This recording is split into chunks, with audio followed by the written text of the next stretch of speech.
So we're gonna start by making the pancake itself. We have some of the dough right here for it. So this is what we call hot water dough. When we make this dough, we use water that is nearly boiling. And what that allows for is the dough to be stretchier, more elastic. First step, we do need to roll it out by hand a little bit. So we kind of get it like a little bit thinner, and we just want to just make sure that we can actually get it through the guides in here. And we'll sort of run it through there a couple times to make sure it's kind of even as it's coming out. And then once we get that, we'll just start adjusting it. Got it. So each time just getting a little thinner. Right.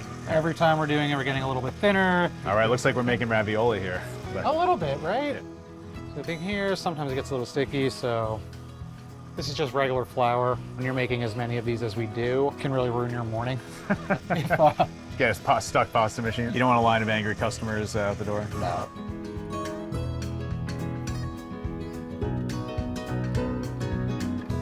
So once we kind of get it down to like this thinner layer, you can kind of see through it a little bit. Oh yeah. So we're gonna go to the next step, and that's what we refer to as lamination. So really simply what that means is that we're just gonna start creating layers so that when you bite into it, you're gonna get like a nice crunch, but you're also gonna see a little bit of chewiness in there as well. And that's what we're going for. So the first part of that step, we're gonna take this is just toasted sesame oil. We're just gonna take the sesame oil, and we're just gonna go ahead and we're just gonna brush a thin layer on the entire pancake. It's got a really nice color in that container. It does, there too. yeah, and it smells great. It actually, I can smell it all the way from over here.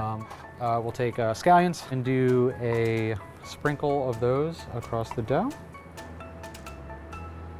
So the next thing we'll do, we're going to take just a knife, and we're going to cut this. So cut about there, and take this, stack it on top, and then we're actually going to flip this guy over. So you're not looking for hundreds of layers here. No. If we did, we would be here all day and all day and all night doing this. And I'm just gonna try and work out some of those like air bubbles.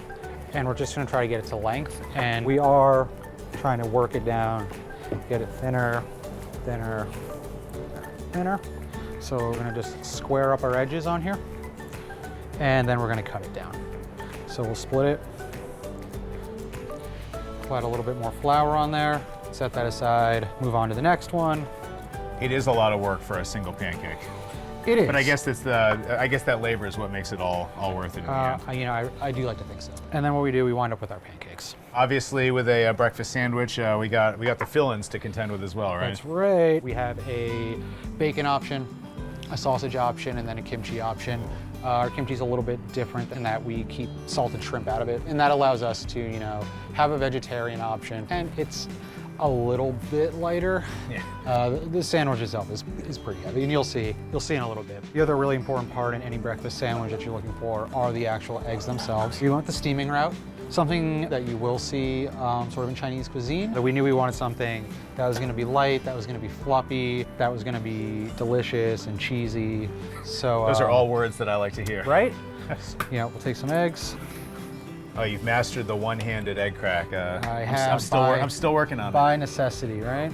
And we'll add a little bit of heavy whipping cream in here. And then we'll just go ahead and we'll add in a little bit of cheddar cheese.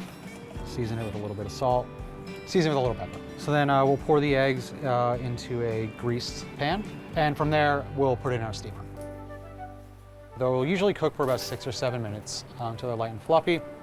From there, what we'll wind up doing is assembling the sandwich itself, and that starts by putting cheese on both sides of the pancake, putting one of those steamed eggs on there, a layer of special mayonnaise that we make here in-house, put our toppings on there. I'm gonna go ahead and make you one of the kimchi ones, and then we'll close it up and cook it on the flat top.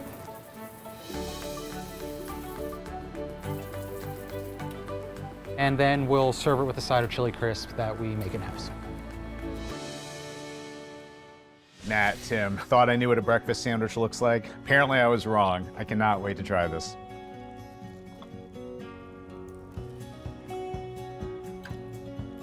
That's just outrageous. That egg is so nicely steamed. The kimchi has a nice, bright flavor. Wonderful job. And Matt, I get it with the lamination, those layers of dough. When you look at it on the plate, it looks like it's gonna be super crispy. I mean, it has a nice chew to it though. It does, yeah. The outer layers certainly are nice and crispy and kind of have that shatter when you bite into it, but those inner layers do have some of that chew. And I think it's a great balance. Tim, tell me about this chili crisp. Sauce making is a very important piece of Chinese cuisine. So, obviously chili crisp is so hot right now.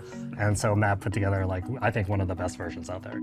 We came up with a chili crisp that's not too spicy. So we decided to use like a milder chili flake. We took a little bit of the actual kimchi and blended that into there. And that sort of delivers a lot of savoriness to it. And I think it pairs very, very well with the sandwich. Yeah, you don't want to really start your day with just a kick in the pants from No. spice. And this is a good example of your whole approach too, with bringing in Asian influences, American influences, putting them all together. Yeah, we are the human version of the sandwich.